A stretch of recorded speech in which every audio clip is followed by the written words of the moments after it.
আসসালামু আলাইকুম প্রিয় আপুরা, কেমন আছেন সবাই? আশা করি সবাই অনেক ভালো আছেন, সুস্থ আছেন। সুমি সংসার থেকে আমি সুমি আরও একটি নতুন ব্লগ ভিডিও নিয়ে আপনাদের মাঝে হাজির হয়ে গেলাম।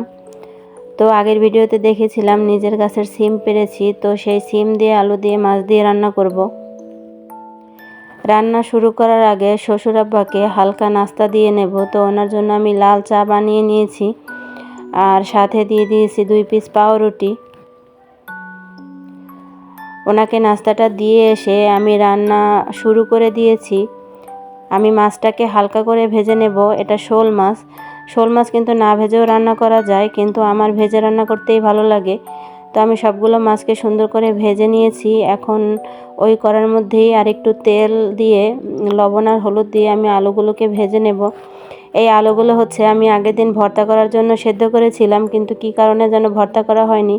তো আলুগুলো দেখতে একটু কেমন যেন লাগছিল, সেজন্যই ভাবলাম একটু লাল লাল করে ভেজে নেই। তো আলুগুলো আর ফেলে দেওয়াও লাগবে না, খাওয়াও হয়ে যাবে। তো আলুগুলোকে আমি কিন্তু সুন্দর করে লাল লাল করে ভেজে নিয়েছি। এই যে আমি মাছ আর আলু একদম ভেজে তুলে নিয়েছি। তো তরকারিটা রান্না করার জন্য আমি কিন্তু মশলাটাকে কষানোর জন্য দিয়ে দিয়েছি চুলায়। আর এদিকে ভাতটা তো আগেই বসিয়ে দিয়েছিলাম, ভাত হয়ে গেছে, সেটাকে আমি ঢেলে নিলাম। তো এখানে আমি মশলাটাকে ভালো করে কষিয়ে নিয়ে পরিষ্কার করে রাখা সিমগুলো আমি এই মশলার মধ্যে দিয়ে দিলাম। তো এটার সাথে আমি আলু ব্যবহার করব, যেহেতু আলুগুলো আগে থেকেই সেদ্ধ করা, সেহেতু আমি সিমটাকে একটু কষিয়ে তারপরে আমি আলুগুলোকে এখন দিয়ে দিলাম। এখন সিম আর আলু আমি অল্প সময়ে মশলার সাথে ভালো করে কষিয়ে পরিমাণ মতন ঝোলের পানি দিয়ে দেব। আর এই পানিটা আমি গরম পানি ব্যবহার করেছি। তো ঝোলের পানিটা দিয়ে দেওয়ার পরে আমি মাছটা কিন্তু ঝোলের মধ্যে দিয়ে দিলাম। আপুরা, আপনারা তো আমাকে প্রায় ভিডিওতে পিঠা বানাতে দেখেন, কখনো রেসিপি শেয়ার করা হয় না। তো আজকে আমি আপনাদের সাথে একটা সহজ তেলের পিঠার রেসিপি শেয়ার করব। তো আমি অল্প করে বানাবো, সেজন্য আমি একটা মেজারমেন্ট কাপের 1 কাপ পরিমাণ যেটা আছে তার 2 কাপ পরিমাণ শুকনা চালের গুঁড়া নিয়ে নিলাম। আর সাথে নেব আমি 1 কাপ পরিমাণ রেগুলার যে আটা ব্যবহার করি সেটা। আর এর সাথে মিষ্টির জন্য আমি এই সেম কাপের 1 কাপ চিনি নিয়ে নেব। আর নিয়ে নেব পরিমাণ মতন লবণ। আমি কিন্তু পুরো চিনিটা এখানে ব্যবহার করব না, অল্প কিছুটা রেখে দেব, পরে মিষ্টির পরিমাণটা বুঝে তারপরে বাকিটা কিন্তু আমি ব্যবহার করব। ব্যাস, আর কোনো উপকরণ নেই। এখন এই শুকনো উপকরণগুলোকে আমি হাত দিয়ে একটু মিশিয়ে নেব। হাত দিয়ে একটু ভালো করে মিশিয়ে নেওয়ার পরে এই শুকনো উপকরণের মধ্যে আমি নর্মাল যে খাওয়ার পানিটা আছে সেই পানিটা আমি ব্যবহার করব। একদম নর্মাল, এটা কিন্তু কুসুম গরম না। নর্মাল পানিটা দিয়ে আমি ভালো করে একটা ব্যাটার তৈরি করে নেব। তেলের পিঠার ব্যাটার কেমন হয় আমরা তো সবাই জানি। আমি জানি আমার প্রিয় আপুরা সবাই তেলের পিঠা বানাতে পারেন, কিন্তু আমি কিন্তু অনেকবার ব্যর্থ হওয়ার পরে এই রেসিপি ফলো করে এখন মোটামুটি আমি তেলের পিঠাটা ভালো বানাতে পারি। সেজন্যই আমি আপনাদের সাথে একটু শেয়ার করলাম যে আমি কিভাবে তেলের পিঠাটা বানাই। তো আমার ব্যাটারটা একদম রেডি। আমি এখন এই ব্যাটারটা 20 মিনিটের জন্য রেস্টে রেখে দেব। আর এই রান্নার সাথে সাথেই কিন্তু আমি পিঠাটা তৈরি করে নেব। একবারে আর কি সব রান্নাবাড়া শেষ করে রান্নাঘর থেকে বের হব। বিকেলে আমার বাসায় আমার বড় যা আসবে, আরও বাচ্চা কাচ্চা আসবে, তো তাদের জন্য আমি পিঠাগুলো বানাচ্ছি। আমার মাছ রান্নাটা কিন্তু প্রায় হয়ে গেছে। এখন আমি শেষের দিকে একটু ধনিয়া পাতা দিয়ে দিলাম। আর গ্যাসের চুলায় আমি কিন্তু পিঠাগুলো বানিয়ে নিচ্ছি ফাঁকে ফাঁকে। আমি তেলটাকে গরম হতে দিয়ে দিয়েছি। এখন কিছুটা পরিমাণ ব্যাটার নিয়ে আমি তেলের মধ্যে দিয়ে দেব। আমার শুরু থেকে শেষ পর্যন্ত পিঠাগুলো কিন্তু অনেকটাই সুন্দর হয়েছে আপুরা, একটা পিঠাও কিন্তু নষ্ট হয়নি। আর আমি পাশের চুলায় দুধও জাল দিতে বসিয়ে দিয়েছি। আমার তরকারিটা একদম হয়ে গিয়েছে। এখন আমি তরকারিটা বাটিতে বেড়ে রাখবো। আমি রাত্রের জন্য একটা বাটিতে আলাদা করে একটু তরকারি বেড়ে রাখলাম, আর পুরোটা তরকারি আমরা দুপুরে খাওয়ার জন্য নিয়ে নেব। আমি দুপুরের জন্য ডাল ভুনা করব। তো একই প্যানে আমি ডাল ভুনার জন্য ডালটাকেও মশলার সাথে ভালো করে কষিয়ে নিচ্ছি। আর পাশের চুলোতে পিঠাগুলোকে সুন্দর করে বানিয়ে নিচ্ছি। এই যে একটা পিঠা আপনাদেরকে একটু কাছ দিয়ে দেখিয়ে দিলাম। তো পিঠাগুলো কড়াই থেকে ছেড়ে আসছে না, আমাকে একটু খুঁচিয়ে খুঁচিয়ে তুলতে হচ্ছে, কিন্তু তারপরেও পিঠাগুলো কিন্তু অনেকটাই সুন্দর হয়েছে। এই কড়াইতে আমি চিতই পিঠা তৈরি করতে নিয়েছিলাম, সেজন্য পিঠাগুলো কড়াই থেকে ছাড়ছে না।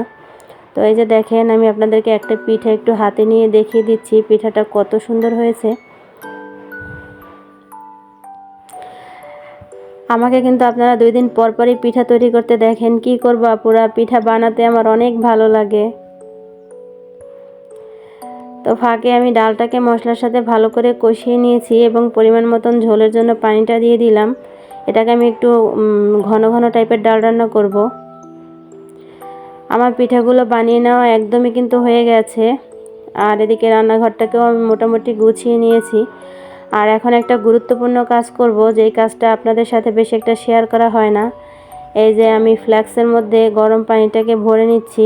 শীতের দিনে এটা আমার বাসার অন্যতম একটা কাজ, এটা করতেই হয়, কারণ আমার শ্বশুর আব্বার এটা খুবই প্রয়োজন। সবসময় লাগে আর কি গরম পানি খাওয়ার জন্য। উনি ঠান্ডা পানির সাথে গরম পানিটা আর কি মিশিয়ে নেয়। তো ফ্লাক্সে আমি গরম পানিটা ভরে নিলাম। এবার ফ্লাক্সটাকে নিয়ে আমি জায়গা মতন রেখে দেব, যাতে উনি ওনার প্রয়োজন মতন এখান থেকে গরম পানিটা ব্যবহার করতে পারে। আর আমি ওনার খাওয়ার জন্য টেবিলটাকে একদম গুছিয়ে নিয়েছি। তো রান্না করেছি 2 আইটেম, বেশি তরকারি রান্না করলে আসলে খাওয়া হয় না। ঘরের বড়রা কিন্তু মাছ মাংস বেশি একটা খেতে পছন্দ করে না, আর বাচ্চাদের কিন্তু মাছ অথবা মাংস যে কোনো একটা আইটেম হলেই হয়ে যায়। তো আমি প্রত্যেক দিন একটা মাছ অথবা মাংসের আইটেম রাখার চেষ্টা করি, মাছটাই বেশি রান্না করা হয়। তো একটা মাছ কিন্তু আমি সুন্দর মতন বেছে নিয়েছি, ডাল ভুনা করে নিয়েছি, আর দুধটাকেও জাল দিয়ে টেবিলে রেখে একদম সুন্দর মতন গুছিয়ে নিয়েছি। তো রান্না শেষে আমি কাপড় ধুতে দিয়েছিলাম, এগুলো শুরুতে দিলে ভালো হতো। আজকে অনেকটাই রোদ উঠেছে, শুকিয়ে যেত কাপড়গুলো, কিন্তু আমার একটু অলসতার কারণে একটু দেরি হয়ে গেছে। যাই হোক, এখন আমি 1 ঘন্টা রোদ পাবো। তো ওয়াশিং মেশিনে কাপড়গুলো ধোয়ার পরে কিন্তু অনেকটাই পেঁচিয়ে যায়, সেগুলোকে আমি টেনে টেনে ছুটানোর চেষ্টা করছিলাম। আর কাপড়গুলোকে সব বের করে নিয়ে এখন আমি মেশিনটাকে সুন্দর করে ঢেকে রাখবো। মেশিনটা যেহেতু আমার রান্নাঘরের বারান্দায় রাখা আছে, তো ভালো করে ঢেকে না রাখলেই অল্পতেই অনেকটাই ময়লা হয়ে যায়, তেল চিটচিটে হয়ে যায়। তো আমি একটা মোটা তোয়ালের সাহায্যে আমি এটাকে সুন্দর করে ঢেকে দিলাম, এখন বেশি ময়লা হবে না। কাপড়গুলোকে নিয়ে ছাদে এসে পড়েছি। ছাদে অনেকটাই রোদ, তো সবগুলো কাপড় সুন্দর করে শুকাতে দিয়ে দিয়েছি। আমি অনেকগুলো শীতের সোয়েটার কিন্তু ধুয়েছি, এগুলো কিছুতেই আজকে আর শুকাবে না। তো আপুরা, আপনারা কি দেখতে পাচ্ছেন? অনেক কাপড় ধুয়েছি সেগুলো, আমি কিন্তু তা দেখতে পাচ্ছি না। আমি দেখতে পাচ্ছি ছাদটা অনেকটা ময়লা হয়েছে, যেদিকে তাকাই সেদিকেই কাজ। তো বিকালবেলা আমার বাসায় আমার পরিবারের মানুষজন এসে পড়েছে, তাদেরকে আমি নাস্তা দিয়ে দিয়েছি।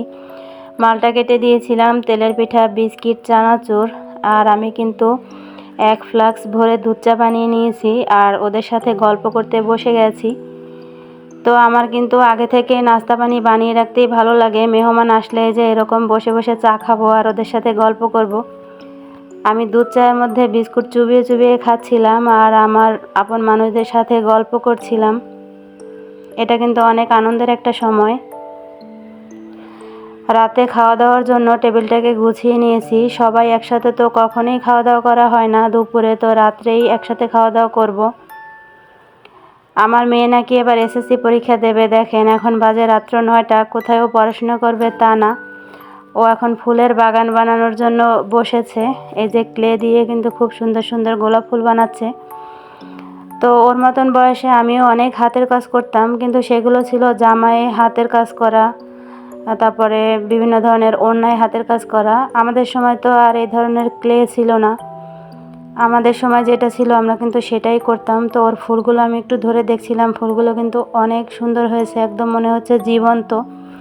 এই যে একটা তৈরি করে নিয়েছে, এখানে ও 2 ধরনের 2 কালারের ফুল তৈরি করেছে, একটা বেবি পিঙ্ক কালারের আর একটা হালকা মিষ্টি কালারের।